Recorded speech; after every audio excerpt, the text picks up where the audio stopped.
I work on the CAR T-cell program there, and I had the pleasure of coming along to EHA 2023 to talk about our project, which is the safety and efficacy of Obe-cel, which is a novel fast off-rate CD19 CAR for adult acute lymphoblastic leukemia.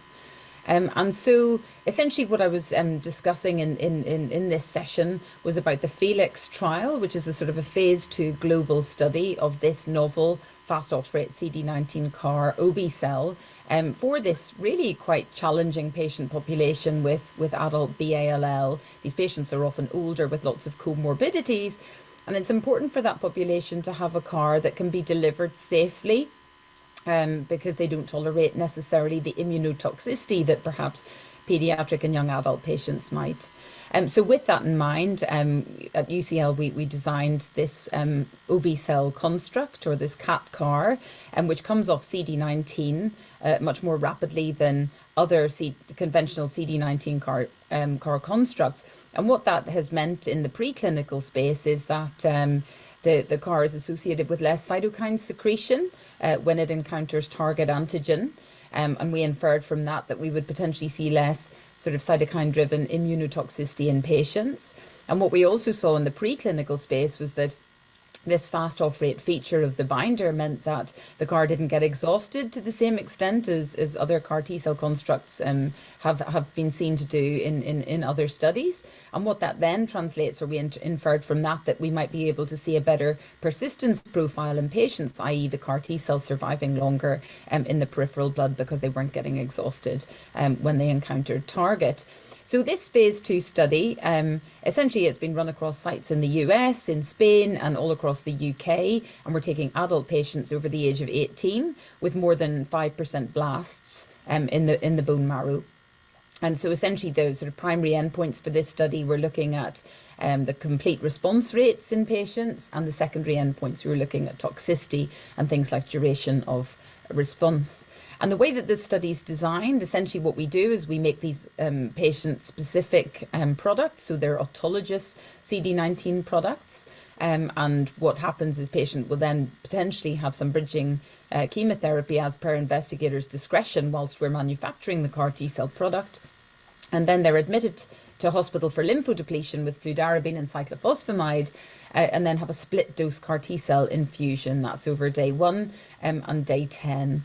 And the reason for the split dose was, again, an additional safety feature, just to make sure that, in these older and higher risk patients, that it would sort of mitigate for any immune toxicity. And we also integrated a feature where we titrated the initial dose of Obe-cel that was given to the patients on day 1 to their baseline bone marrow disease burden. So patients with more burden got a lower initial dose, and patients with lower burden got a higher initial dose, and patients with a higher burden of disease got a lower initial dose. But all patients ultimately were scheduled to have a total dose of CAR T cells of 410 million cells. Well, actually, 76% of patients achieved complete response. And of those responses, the majority were really deep MRD negative responses. So 97% were MRD negative. And when we follow those patients out, about 61% of them are an ongoing response at a median of 9.5 months. So again, we're seeing sort of durability in a substantial proportion of those responses. So again, we've got manufacturing has been successful on this study, and we've got these nice responses, and obviously it's early days, but so far it looks like the duration of response is really encouraging. And I suppose when we think about response, we were sort of keen to understand who might be at risk of non-response, and which patients might be more challenging to treat with CAR T cells. And we found that high-risk subgroups on this study included those with extramedullary disease and those with really high bone marrow disease. That's more than 75% blasts. Those represent quite challenging cohorts, and we might infer from that these are sort of groups who potentially might even benefit from sort of earlier line CAR T, so for a future study that might be something to consider. Now, I think that we've talked a bit about the type of CAR, the fast off-rate nature of this CAR, and the lesser cytokine secretion profile that it has. And in fact, that's what we saw preclinically, but that's also what we saw clinically on this study, because despite all of these patients having so much disease, actually we only saw 3% of patients with grade 3 or more CRS, and only 7% with grade 3 or more ICANS, and these are both sort of cytokine-mediated toxicities. And what this is sort of telling us is exactly, what we would have predicted from the preclinical data, is that, this is a very tolerable CAR, and even for patients with sort of lots of disease and older patients and patients with comorbidities. So that's very exciting, and that's very unique in the field, really, in the context of other CAR T-cell therapies for ALL. And then another important feature of this fast off-rate binder that we talked about is that the cells get less exhausted, and we predicted that there would be more in the way of sort of prolonged and durable CAR T-cell persistence. And again, that seems to be what we're seeing on this study. So essentially, when we look at the pharmacokinetics of the CAR, you can see that you get a beautiful early expansion of the CAR T-cells in the peripheral blood within that first 28 days. But what's really nice is that you see it sort of plateauing out to around about 1,000 copies of CAR per microgram of genomic DNA, and that's at sort of 6 months, 9 months, and so on. So we're seeing that kind of that plateau of ongoing CAR engraftment in those patients.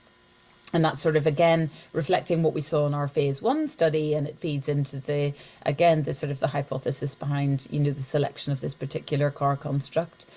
So I guess in summary, it's been a sort of great experience really running this study and being able to deliver this really nice CAR T-cell therapy to so many adult patients with B-ALL. We've got really sort of robust manufacturing.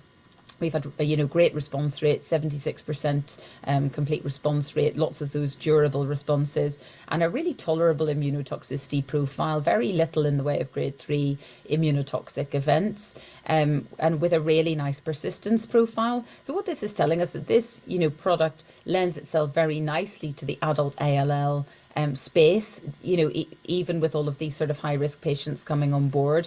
So still early days. This is top-line results, and we will continue to update everybody as we get increasing duration of follow-up and sort of the long-term responses. We should be able to update this data towards the end of the year.